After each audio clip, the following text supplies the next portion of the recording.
Bab 1503. Idiot. Ardika berkata dengan acuh tak acuh, jika kamu mengancamku dengan membawa-bawa nama Haron, itu artinya kamu gak bisa melakukan apapun terhadapku, kan? Kalau begitu, minggir saja sana. Sekarang aku gak punya waktu untuk berurusan denganmu. Kamu. Saking kesalnya, dada Tiano sampai naik turun. Dia menunjuk Ardika dengan marah dan berkata, oke, aku mau lihat bagaimana kamu mati hari ini. Di bawah sorot mata aneh yang ditujukan oleh orang-orang ke arahnya, dia duduk kembali dengan memasang ekspresi masam. Dia menatap Ardika dengan tatapan tajam. Saat ini, Haron berkata dengan nada bicara sedingin es, Ardika, berani-beraninya kamu bersikap begitu arogan di perjamuan malamku. Apa kamu gak menganggap serius aku? Dia sudah tidak memedulikan ucapan Tiano lagi. Terlepas dari apakah Ardika adalah wali kota Banyuli atau bukan, mereka sudah ditakdirkan untuk melawan satu sama lain hingga tetes darah penghabisan. Ardika bertanya balik sambil tersenyum, bukankah kamu sendiri sudah tahu jelas? Untuk apa bertanya lagi? Suasana di dalam ruangan itu kembali menegang. Ardika benar-benar tidak menganggap serius Haron. Dalam sekejap, ekspresi Haron berubah menjadi sangat muram. Dia menatap Ardika dengan lekat, seolah-olah sedang mengamati dari mana asal kepercayaan diri Ardika itu. Karena itulah, dia tidak terburu-buru untuk menyerang. Ardika, dasar bajingan. Berani-beraninya kamu membuat keributan di perjamuan malam keluarga Rewin dan bersikap lancang terhadap Tuan Haron. Apa kamu ingin mati? Saat ini, Klito memelototi Ardika dengan marah. Dan menegur Ardika dengan nada bicara tegas sekaligus marah. Ardika melirik orang itu dengan sorot mata dingin, lalu berkata dengan nada bicara mengejek, anjing tua, sepertinya kamu sangat senang menjadi anjing orang lain, ya? Selain itu, hanya dalam beberapa hari saja, kamu sudah 3 kali mengganti majikanmu. Keluarga Rewin benar-benar tipikal anjing zaman modern. Sayang sekali, seharusnya sebelumnya aku gak berbelas kasihan dan mencambuk mati kamu saja. Begitu Ardika selesai berbicara, sorot mata orang-orang di ruangan itu terhadap anggota keluarga Rewin sangatlah aneh. Walaupun kata-katanya tidak enak didengar, tetapi ucapan Ardika memang benar.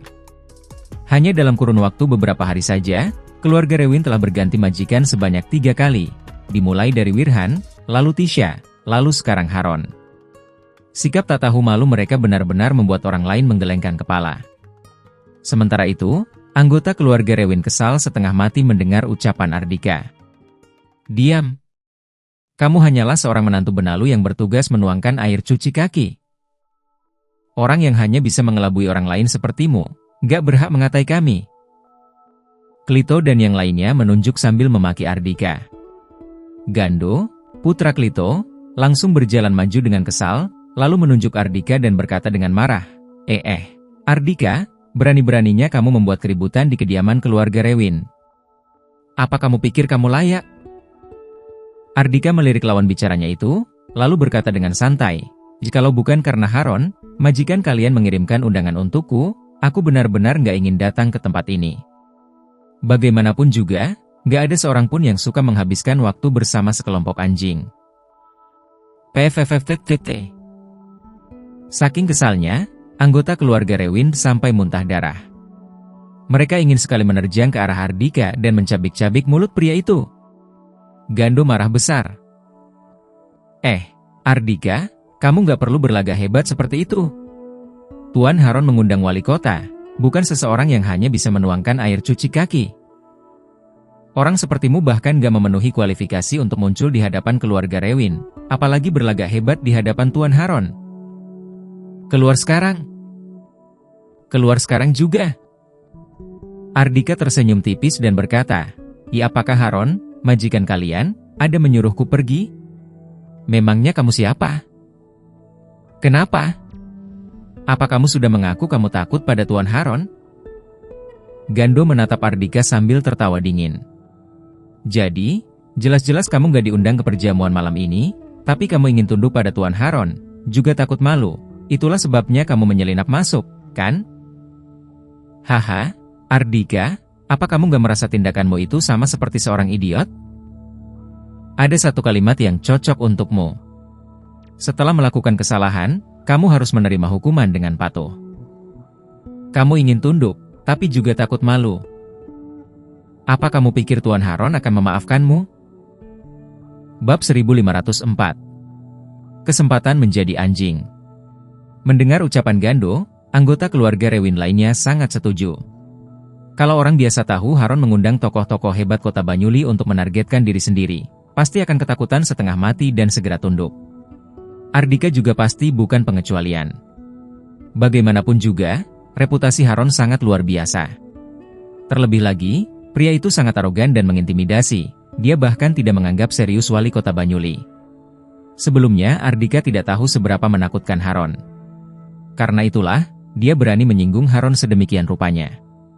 Sekarang, setelah melihat betapa hebatnya Haron, yang bisa mengundang semua tokoh hebat kota Banyuli untuk memeriahkan perjamuan yang diselenggarakannya, tentu saja Ardika akan ketakutan setengah mati dan menyadari tindakan sendiri benar-benar cari mati. Idiot? Hehe. Ardika tertawa pelan, menatap Gando dengan tatapan seperti menatap idiot. Kenapa? Memangnya bukan? Gando mendengus, lalu melenggang ke hadapan Ardika dan berkata dengan percaya diri, Ardika, kamu mengatai kami adalah anjing Tuan Haron. Oke, sekarang aku mengakuinya. Kami memang adalah anjing Tuan Haron. Tapi, kamu yang hanya merupakan seorang menantu benalu yang bertugas untuk menuangkan air cuci kaki, bahkan gak memenuhi kualifikasi untuk menjadi anjing Tuan Haron. Tuan Haron bahkan gak melirikmu sama sekali, melainkan akan langsung menghabisimu. Tentu saja, kalau sekarang kamu berlutut dengan patuh di hadapanku, lalu menyerahkan saham Hongkem sebesar 20% itu. Oh ya? Selain itu kamu juga harus memandikan istri cantikmu itu hingga sebersih mungkin, lalu serahkan pada Tuan Haron untuk melayaninya di ranjang. Dengan begini, mungkin aku bisa mempertimbangkan untuk memberimu kesempatan menjadi anjing keluarga Rewin. Kami juga bisa membantumu memohon pengampunan dari Tuan Haron.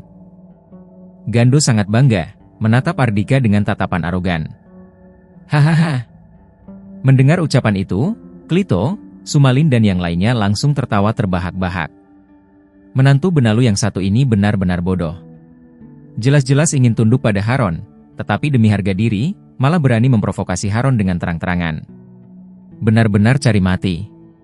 Tentu saja, ini juga merupakan kesempatan bagi keluarga Rewin untuk mempermalukan Ardika, melampiaskan amarah dalam hati mereka. Ardika, lanjutkan sikap aroganmu itu. Kenapa kamu gak melanjutkannya lagi? Sudah takut setengah mati kan? Berani-beraninya kamu melumpuhkan 4 King Kong, bahkan memukuli Jafur hingga menjadi koma. Memangnya kamu pikir kamu siapa? Apakah kamu sudah bodoh saking banyaknya minum air cuci kaki?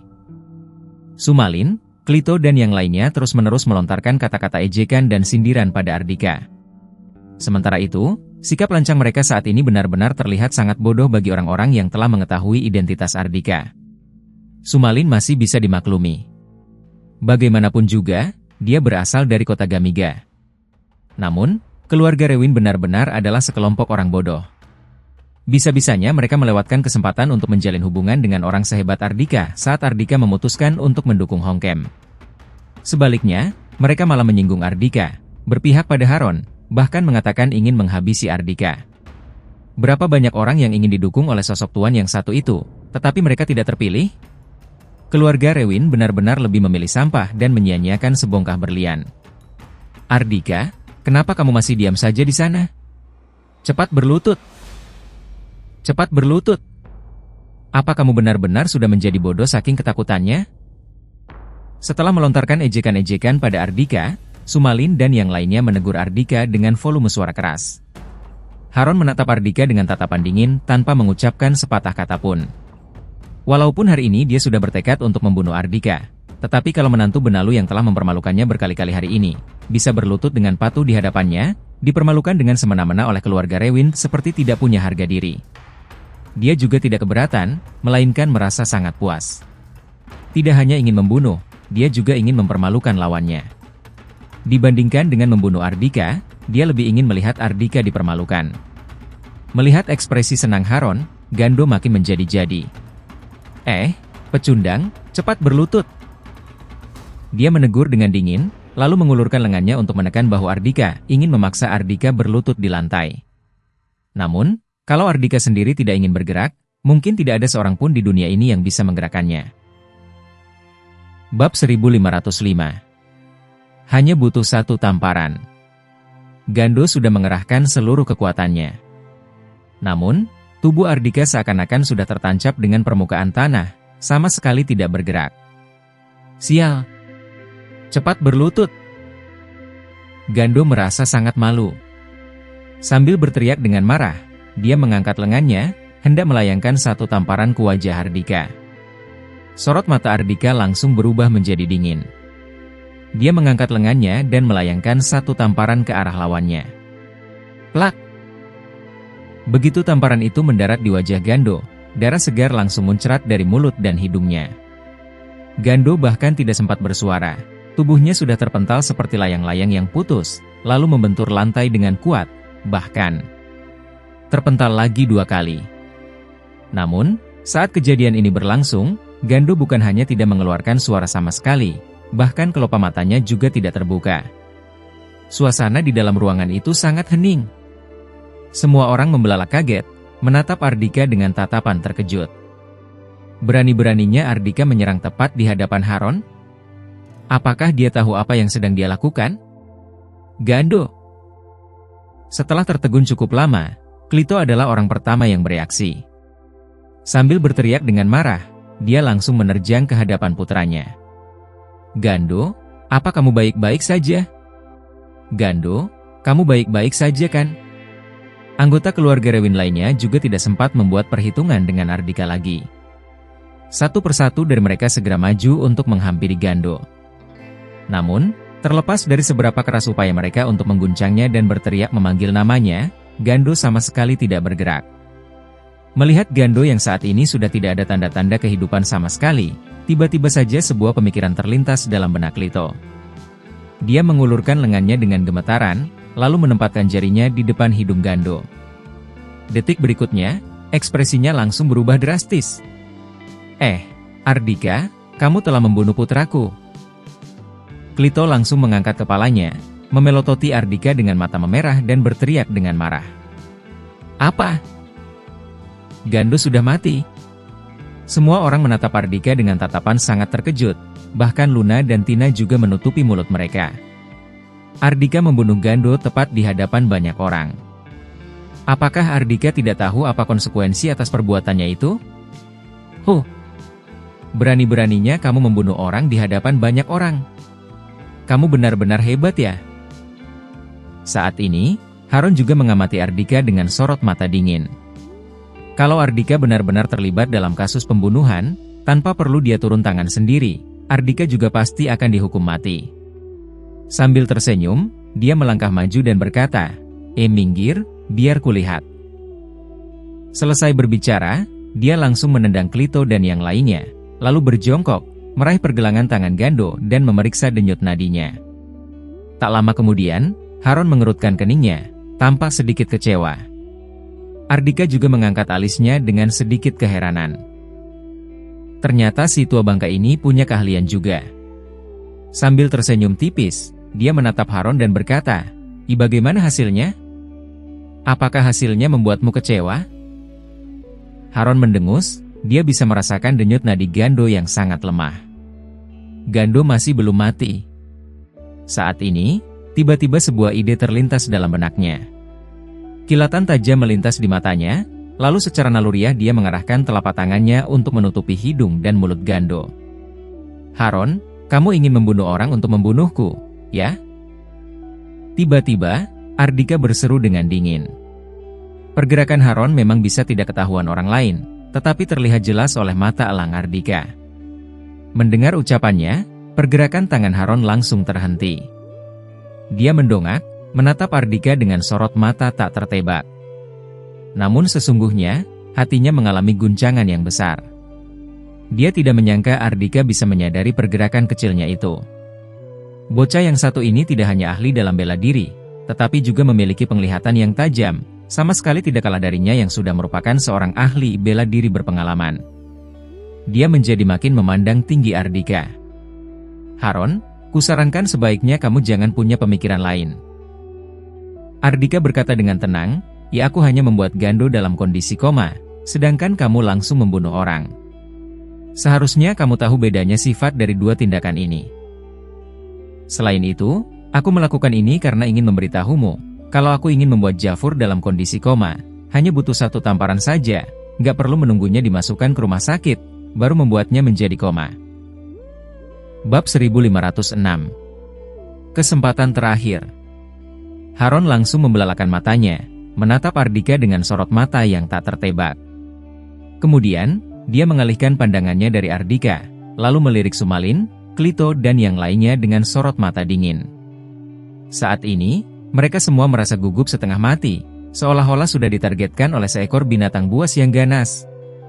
Namun, mereka sama sekali tidak mengerti makna tersirat yang ditujukan oleh Ardika pada Haron tadi.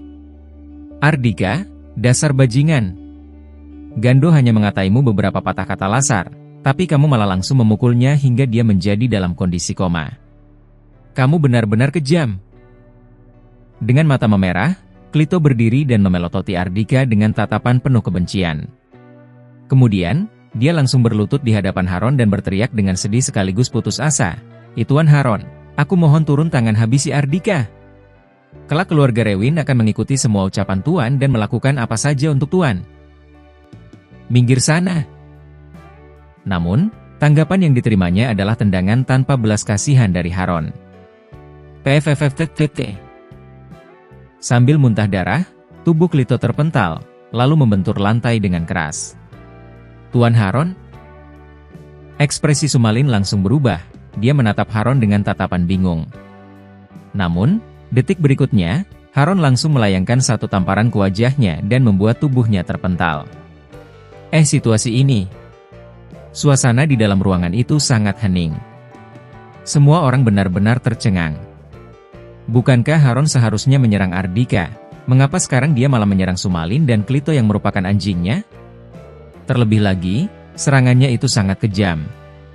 Kondisi mengenaskan kedua orang itu saat ini, membuat orang-orang yang melihat pemandangan tersebut bergidik ngeri. Sebenarnya apa yang sedang terjadi? Tuan Haron, mengapa? Klito dan Sumalin berusaha keras merangkak bangkit. Mereka berteriak dengan sedih pada Haron dengan memasang ekspresi yang sangat sedih. Haron berkata dengan niat membunuh yang kuat. Ihehe, berani-beraninya kalian bertanya padaku mengapa, menjadikanku. Sebelum menyelesaikan kalimatnya, Haron tiba-tiba menutup mulutnya. Hanya saja, ekspresinya berubah menjadi makin muram, bahkan terlihat sedikit marah karena malu. Bagaimana dia bisa mengatakan di hadapan banyak orang bahwa dia telah dimanfaatkan oleh orang lain sebagai tameng? Dia sudah memahami maksud Ardika. Pelaku di balik Jafur menjadi koma bukan Ardika, melainkan Tisha. Kalau bukan karena tidak ingin menyerahkan kelemahannya sendiri pada Ardika, tadi dia benar-benar ingin membunuh Sumalin dan Klito dengan tamparannya untuk melampiaskan kebencian yang menyelimuti hatinya. Tisha pasti tidak akan melakukan hal-hal kotor itu sendiri. Maka, orang yang melakukannya sudah pasti adalah Sumalin, Klito, dan yang lainnya. Kalau hal seperti ini tersebar keluar, dia sendiri yang akan malu. Dia adalah seorang ahli bela diri yang hebat dan bijaksana, bisa-bisanya dia bisa dimanfaatkan oleh seorang wanita. Bagi Haron yang sangat mementingkan harga diri, tentu saja dia tidak ingin hal seperti ini tersebar keluar. Keluarga Rewin, kalian benar-benar hebat. Haron melirik seluruh anggota keluarga Rewin dengan sorot mata dingin sambil menganggukkan kepalanya. Saat ini, hawa dingin menjalar dari kepala hingga ke telapak kaki mereka semua, termasuk Klito. Walaupun Haron tidak mengatakannya dengan jelas, tetapi mereka mengerti saat ini Haron sudah membenci mereka. Saking ketakutannya, seluruh keluarga Rewin langsung berlutut di lantai sambil menangis. Dalam sekejap, seluruh kediaman keluarga Rewin dipenuhi dengan suara tangisan. Kalau bukan karena dekorasi berwarna merah di luar sana, orang lain pasti akan mengira di dalam kediaman ini sedang diadakan acara pemakaman. Ardika sama sekali tidak memedulikan hidup dan mati keluarga Rewin. Mereka harus menanggung konsekuensi akibat salah mengambil pilihan. Dia menatap Haron, lalu berkata dengan dingin, Haron, aku beri kamu kesempatan terakhir untuk meninggalkan kota Banyuli dengan membawa semua anak buahmu sebelum besok. Kalau besok kamu masih berada di kota Banyuli, aku akan bertindak sendiri. Saat itu tiba, jangan bilang aku nggak memberimu kesempatan. Nada bicara acuh tak acuh Ardika, membuat orang-orang di dalam ruangan tersebut tersentak. Banyak orang menatapnya dengan tatapan tidak percaya.